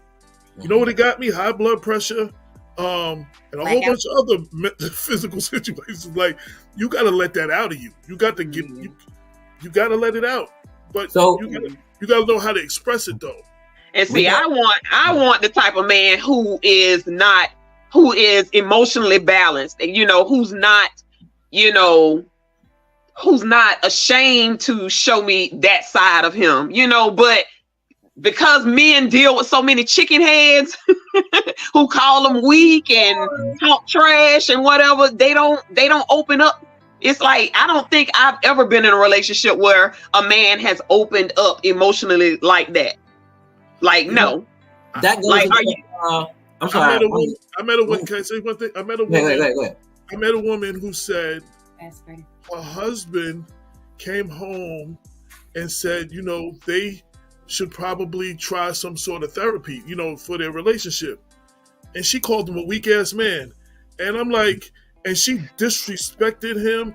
Yo, dude, like, he's trying to do whatever for the relationship so they can grow, so they can heal. And she called him a weak ass man and told all her friends, like, she was like, that weak ass man came talking about we need some therapy because his ass can such and such. And I'm like, yo. That pride and that ego, man. But you know what? I've been on the other side of the spectrum to where I've been the one in the relationship that approached the other party and was like, hey, look, we should try some counseling. And his response was, I don't need any counseling. I don't need to talk to anybody. That mess don't work. So now I'm talking to your pride and your ego. Mm-hmm. That's mental health. We have to be healthy ourselves. But we can never, and I keep going back to that. If we're not healthy, I can't be but so much for you because I'm not healthy. You understand what I'm saying? So I can't be the healthy lead of the household, the healthy whatever. I can't walk in my proper role because I'm not straight. You know what I'm saying? Like, and sometimes that's that Michael Jackson looking in the mirror. Sometimes that's counseling or therapy. Sometimes if spiritual, you might want to talk to your pastor. You need to talk to somebody. You need to deal with what your things are and work on them.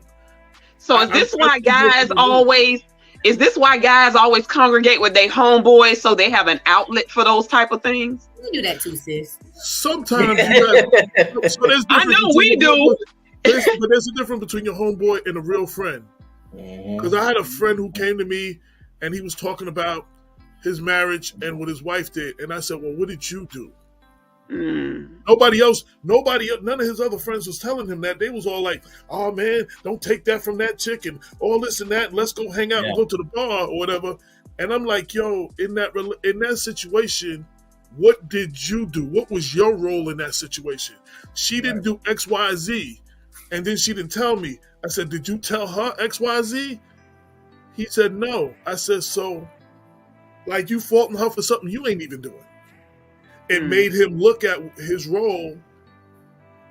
It healed their relationship, and they still going strong. They was about to get divorced. But we have to look at ourselves. Not just what you not doing. What am I not doing? What do I need to make myself better? You know what I'm saying? And I had a friend, still to this day, that me and him talk a lot about, our marriages, we going through stuff like that and everything. And it's crazy because back in the day, I'm just gonna open my door, but I'll be right back. Yeah, they did. Back in the day, we used to be, we've known this since we were kids. So we've been through, the little player stage and getting girl stage and this and that and everything. And he called me one day to talk about a situation with him and his wife about, hey, things ain't going good. I feel like we might need to get divorced and this and that and everything. And bro, I just need to get out and hang out and do something. Let's, get some drinks, something like that and everything. And I told him, like, bro, you need to go home and fix whatever's going on with your wife. You need to fix it. You need to talk. Right. Because going and getting drinks and smoking and all that stuff and everything, hanging out ain't going to fix the situation. Because you're going to do all that just to go back to a bad situation. Right. Or it's going to lead you somewhere you don't need to be because you're drinking. Oh, yeah, in a worse situation. When you come back, you married your wife and some other floozy or whatever, some chickens, you're going to say the right things to him that day in that moment. And Now you didn't cross the line you can't come back from. So just the thought of it from a woman's perspective, like you'd rather go out and do A, B, and C and hang out with your boy instead of coming and talking to me and fixing what we got going on. Right, exactly. Exactly.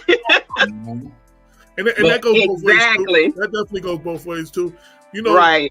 We were talking about I had another conversation. We were talking about cheating.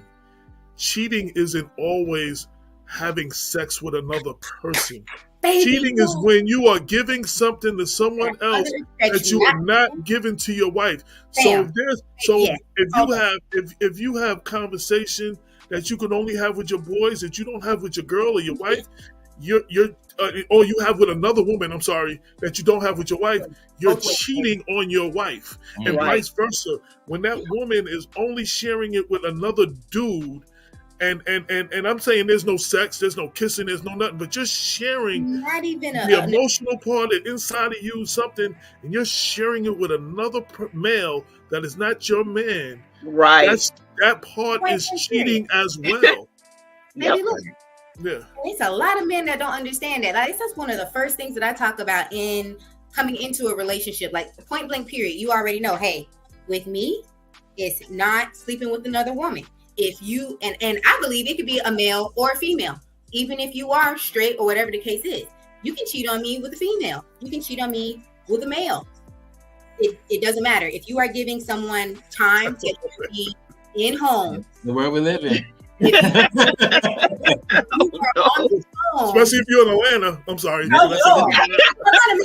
might be moving there. Wait a minute. Hey, you want to make us lose Atlanta viewers, sir? Calm that down. I spent 12 years in Georgia. I know. There's a lot of brothers on the down low that are married and got kids that are on the down low. I'm just saying, Atlanta is a special place down in Atlanta. No.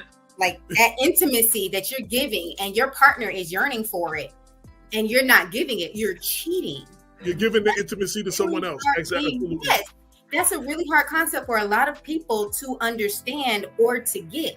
Like the girl is sitting at home, the boy, someone sitting at home, the other person is out having fun, hanging out with their friends on a constant weekend basis. You're cheating. You're doing something with other people, persons that you should be doing with that significant other. You might as well be single. You know, me and my wife, when we got together, we made a pact. And it's funny because she kind of caught me on the other day. So let me tell you the scenario. So we realized that a lot of our friends, were single and stuff like that, and we were going to get married, and we decided like, hey, there's a lot of stuff I did when I was single that I would still like to do. There's a lot of stuff she did that she was single that she would still like to do. We compromised and like, okay, we do these things, we're doing them together. Like my wife's really into reggae music and went to the reggae club, stuff like that. Y'all know me, I'm an ex-Christian rapper, so I'm a little more on the conservative side and everything. But it's still some things, I like to do. So we decided whatever we're gonna do it together. Because, doing it that way, we're still enjoying, the things we like about ourselves, but enjoying it with the person we love too makes it so much better. Plus, not putting yourself in a situation where I'm going out with my homeboys and doing something stupid, or if you go out with my homegirls and doing something stupid, you know what I mean? So it's funny because my birthday was just last week, and my wife was sick. So this is before my birthday, and I'm sitting here like, hey, you sick, but I'm paying to pass my birthday weekend. I'm still trying to go out and do some stuff and everything. So I made the comment. I was like, well, you just sit home and rest, you know what I'm saying? I can just, call, one of my homeboys or my coworkers. We can do something. I'll call, check on you, this and that and everything. And she looked at me and said, well, I thought we weren't doing that. We made the pact that, we were going to do everything together to avoid situations. Not saying I don't trust you, but just not to put the situation out there and stuff like that. And it reminded me so quick that we made that pact. And it was such a good pact we made because not only is there a level of trust established, because a lot of people hear that and be like, oh, y'all don't trust each other. No, it's not that we don't trust each other. It's that we are protecting our relationship. And now we are protecting our relationship, and everything we do, we grow stronger and learn more about each other. Like before my wife, I didn't really listen to reggae music. Now, every time I turn on the radio, I'm Dexter Daps and Rotimi and Vibes Cartel and all these different radio artists, stuff like that. Even with her, you know what I'm saying? She does things like, I'm a more fun, active guy, like playing games, doing active stuff and everything. I'm getting him more on the active, goofy side and stuff like that. So it's a good thing. But let me cut that off. I'm looking at how much time we got, and our time running short. I want to hit this topic real quick. I'm gonna skip a couple topics. I want to talk about double bonds. I talked about it a little earlier, but I don't know how I feel about double bonds. It's when you say one thing, but your actions, how you respond, is totally different. And I got 3 I want to talk about. The first one is a woman telling a man, express your emotions. Tell me how you feel. Open up to me. Then turning around and saying, be a man. Don't be no sissy. Basically, don't be soft. Then the second one is when someone says, be my protector and be strong for me. Then turn around and say, you never show emotion. You never say what's bothering you, but you want the person to be strong and in their times and not be emotional at the same time. And the third one is, and that's just men and women, just say what you want. Tell me what you want. Be open with me. Can we do those one at a time? Won't be subdominated. I'm just naming all 3 right now. We're going one at a time. I'm just naming all 3 so you can have it on the screen and stuff like that. But let's go to the first one. Tell me how you feel versus be a man, don't be a sissy. And you Who actually says that? Who actually says that? Michelle. Now, Michelle. Don't be a sissy. Michelle. Well, not don't be a sissy, but did we not say it earlier? Who actually? I mean, be a man. That's this little younger generation. The little girls say shit like that. Okay, like, Michelle, let's make a point. Me and you talked earlier. It was just me and you on the chat. Yeah. Did we not say when women get mad, then words come to strike the ego? Because women want men to be open, but then when they get mad, they come at them crazy for being emotional and for being open and play on their ego to downplay them. No, we were talking about stroking the ego when you get mad. When you get so bit off. It's the same thing though. You know what I'm saying? Because if you call the man a sissy and come at him because of his emotions, you're basically striking at his ego, whether you're stroking it or whether you're destroying it. Remember I told you a woman's power lies in how she strokes or takes down a man's ego. Yeah, but you're saying, but the question is, tell me how you feel versus be a man. So if I'm wanting you to open up and tell me more about how you feel, how does that play into me telling you be a man? Are you crying while you telling me how you feel? Like, you like? Let me give an example. I've been in relationships where I've been told I don't express myself enough, but then when I try to express myself enough, I've been told, "Oh, you're whining, or you're being sensitive, or you're nagging." You know what I'm saying? Don't tell me to express myself. And then when I do, you look at it as there's a problem. I think that's the point that was trying to be said here. You know what I'm saying? You want me to be open with you, you want me to show my emotions, but you know how I do it. You don't receive it, or you're coming at me like I'm being sensitive or over emotional or nagging or whining and stuff like that. But you tell me to express myself, and I can't express myself because every time I do, you turn it back on me. That's kind of like us saying that you're being mental because it's your time of the month. See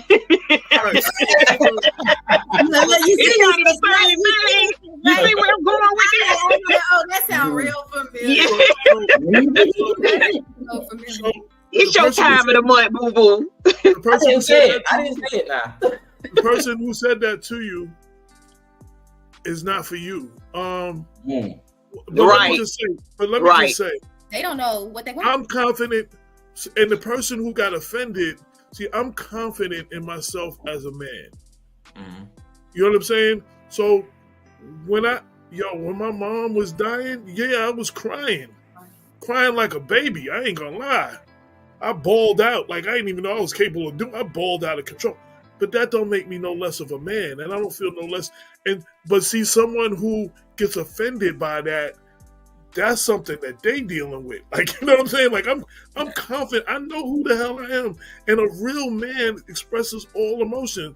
I express disappointment. I express hurt. I express mad. But there's also the second part of that is sometimes we don't know when this, like, there's certain times if you come at me a certain way, I'm not ready to receive that at that moment. Like, to identify that. You know, for me to come at you at a moment when you're feeling a certain way, there's no way for you to receive that. You know what I'm saying? So sometimes it's got to be like, you got to it's the way you say some things, and there's a time and a place. You know what I'm saying? Embarrassing me out in public, that ain't the okay. Ain't nothing good come. We get back in the house and excuse my language. We have every conversation. All bets are off, baby. You know what I'm saying? But you doing that in front of people and you playing me like we gonna have an issue. Mm-hmm. Yeah, that's that lack of respect there. Once you get when you out in public, there's a lack of respect with that. Personally, I could never see myself telling a man to be a man. Like under what circumstances? Under no circumstances would I ever see myself telling a man to be a man. It happens. I mean, I wouldn't whether it's tears or whatever. Like, no, hell no. I wouldn't tell a man to be a man, but in my head, like depending on the circumstance, in my head I would be like, okay, he's not the provider that I'm looking for. Not even that. I can't see myself tearing a man down with my words like that. Like, I mean, we already talked about stroking a man's ego, but to tell a man to be a man and you being a bitch right now. Oh, I'm sorry. Excuse my language. But I mean, I couldn't even imagine under any circumstances doing that. I don't care what he do. Like, no, it's just some things that, nah. Because even if you're not the man for me, I'm not going to tear you down for the next woman. You might not be the one for me, but I ain't going to tear you down for the next one. And for the record, let me say, as a man, there are some men who are B words. You can be a B, you can be a man, you can be a man and be a B word. Of course. So, but again, I'm confident in who I am. What's that thing? It ain't what they call you, is what you answer to. Like you just ain't going to just talk to me any kind of way.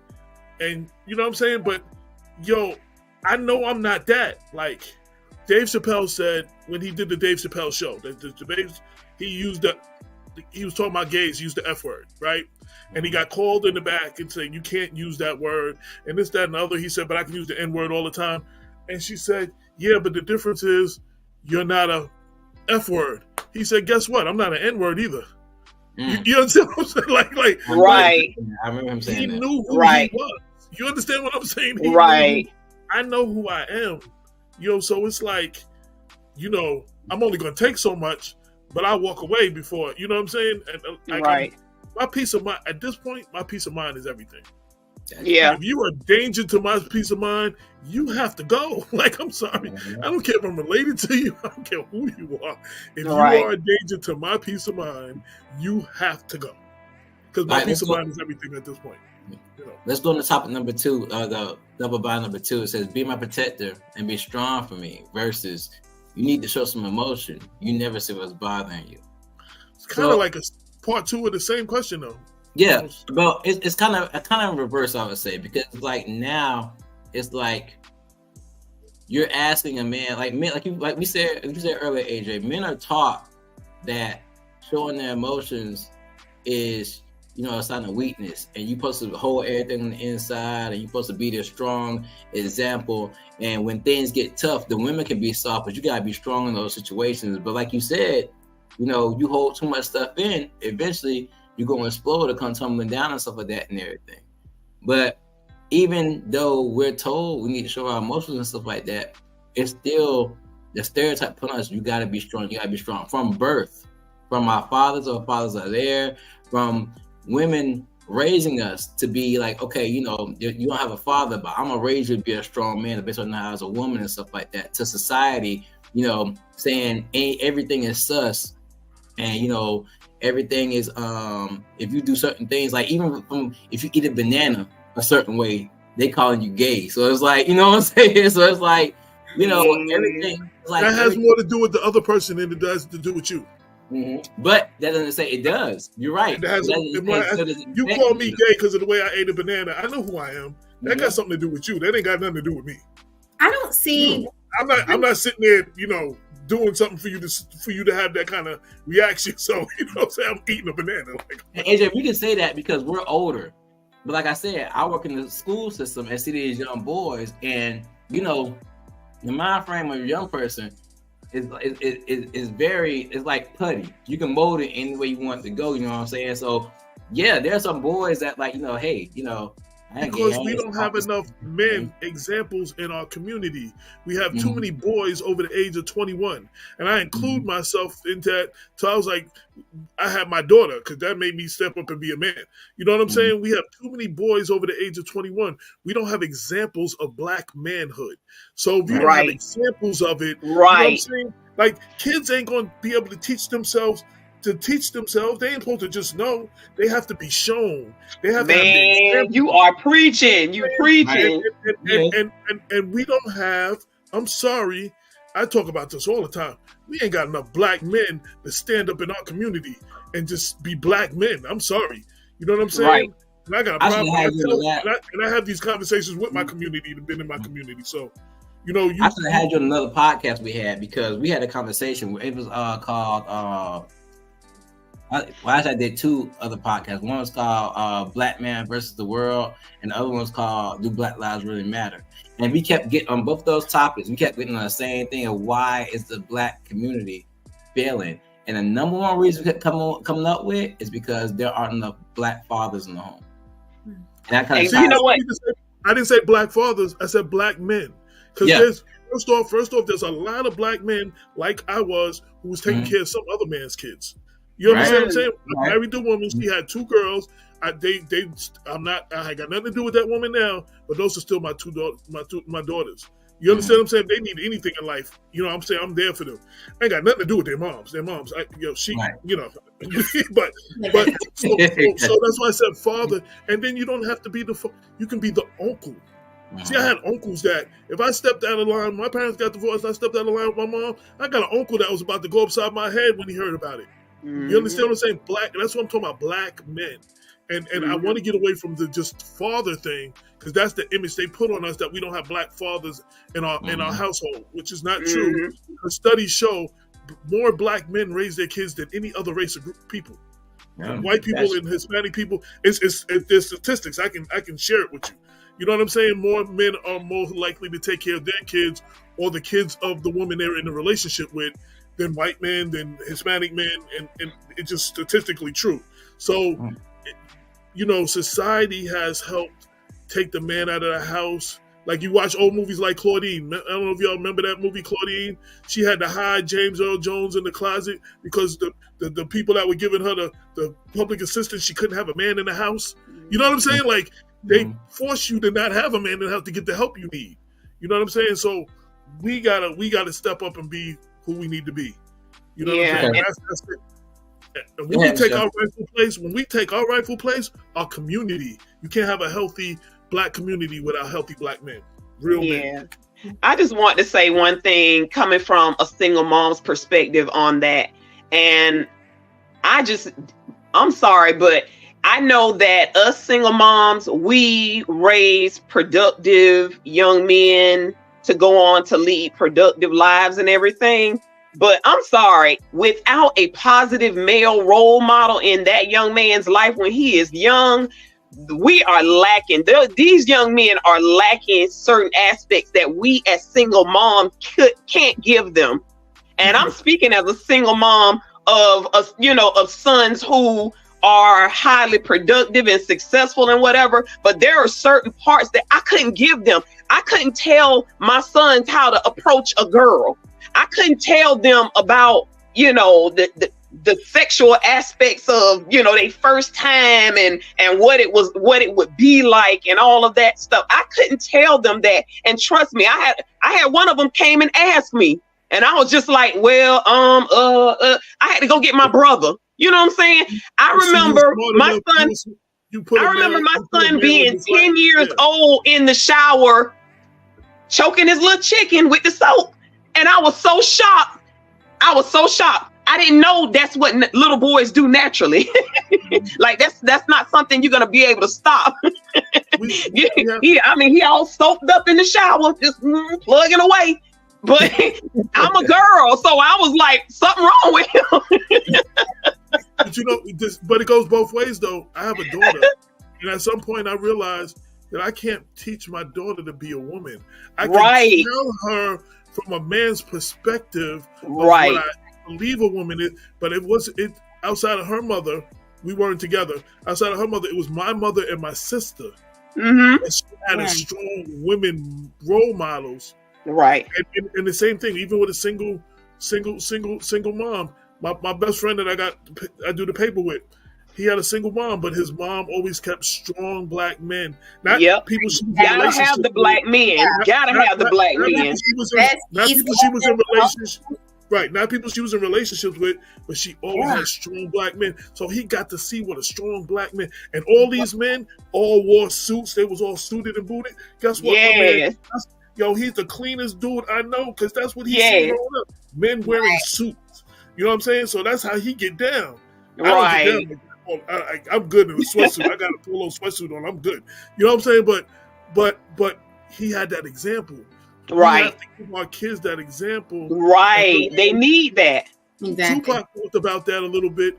He was raised for the most part by his mom, but until he had male role models, you know what I'm saying? He was handling some situations more emotional like his mom would. Right. He had some real men in his life. Yes. Like, this is how men handle situations. You know what I'm saying? And right.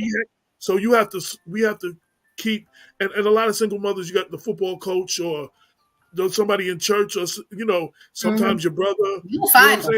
You'll find them. Single moms will find them. Right. Yes. Yeah.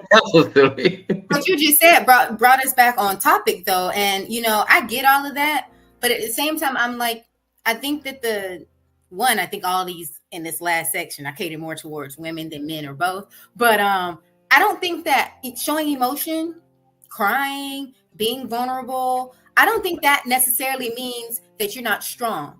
In fact, right. Like that is bringing more strength to you, especially right. And knows him and is comfortable. Yes. I'm probably going to try and be rude, y'all. But we almost out of time. So what I'm going to have to do is I'm going to do a part 2 of this segment and invite y'all back. I really am. Can I say one thing in closing? Can I say one thing in closing? Well, we got like 2 minutes. Everybody get their contact information, so go ahead.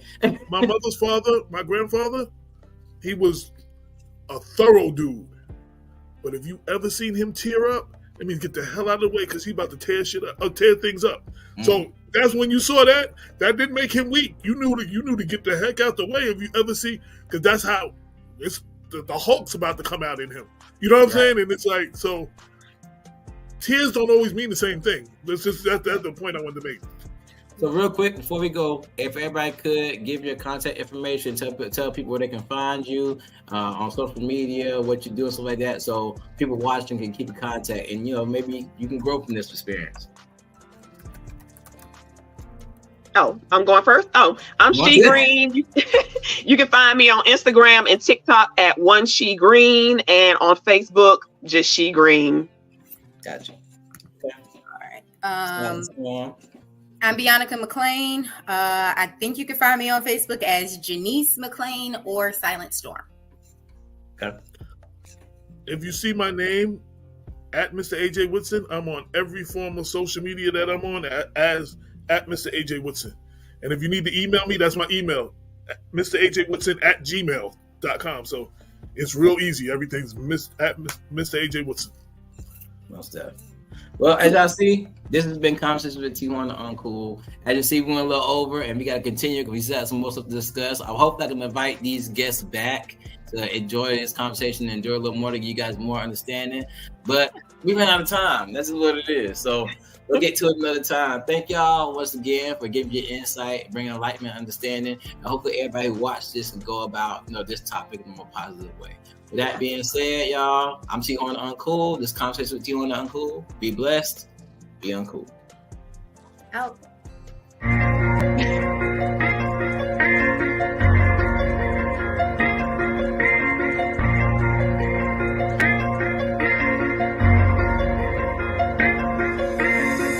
Don't judge me until you know me. Don't underestimate me until you challenge me. And don't talk about me until you talk to me. Or better yet, mind your business and stop minding mine. Yeah, I'm the topic of conversation. Circles talk about me. Yeah, I'm in rotation. I'm the one they talk and then they gossip about. Now it's so hard for them to keep my name out their mouth. Oh, I'm the topic of conversation. Circles talk about me. Yeah, I'm in rotation. I'm the one they talk and then they gossip about. Now it's so hard for them to keep my name out their mouth. Oh, my name coming out must taste good cause you keep it in your mouth. Got something else for you if you go down south. I'm just playing. What the heck you talking about, huh? Why you worry about who I wanna date, huh? Why on the main course on your plate, huh? Why everything concerning me gotta turn to be argument or debate, huh? Is he a Christian religion? Has he forsaken? He just was dating her. How many women he dating? Had another kid? That nigga don't know when to stop. I heard he smoking, getting high. Boy, that fell from the top. See what I learned. This your concern. It's all about me. Y'all gossiping made me look at y'all like female dolls in heat. But let's make something concrete. I'm seasoned, yes indeed. Y'all must like the recipe cause y'all all on my meat. Yeah, I'm the topic of conversation. Circles talk about me. Yeah, I'm in rotation. I'm the one they talk and then they gossip about. Now it's so hard for them to keep my name out their mouth. Oh, I'm the topic of conversation. Circles talk about me. Yeah, I'm in rotation. I'm the one they talk and then they gossip about. Now it's so hard for them to keep my name out their mouth. Oh, haters try to diss me, they love me but they dismiss me. Play hard but act this sissy. They lies be so convincing and exes get jealous quickly. They won't admit that they miss me. They hate that I moved on, so use my children against me just to keep up the top. People peep on my wall just to keep tabs of my flaws, just to keep me involved. Doing everything they ask me, but that ain't enough. I'm on everybody's tongue and everybody on my jump. His rap career won't take off. That nigga ain't hard, he really soft. Try to see his page, but I'm blocked. He was living for Jesus, then he stopped. He get girls just to knock him off. He lies, the truth ain't what he taught. I be so close to popping off, but then I realize I don't give a fuck. Yeah, I'm the topic of conversation. Circles talk about me. Yeah, I'm in rotation. I'm the one they talk and then they gossip about. Now it's so hard for them to keep my name out their mouth. Oh, I'm the topic of conversation. Circles talk about me. Yeah, I'm in rotation. I'm the one they talk and then they gossip about. Now it's so hard for them to keep my name out their mouth. Oh, my whole life I lived it based off of other people's opinions. They judge what I do, what I say, how I think, and I judge my whole life based off their interpretations. But now I got to the point where I realize my life is my own, and I'm the only one that can live it. So, if you got an opinion, keep it to yourself. Come and live how I see fit. I'm the topic of conversations. Yeah, I'm in rotation. Gossip about, keep my name out their mouth. Oh.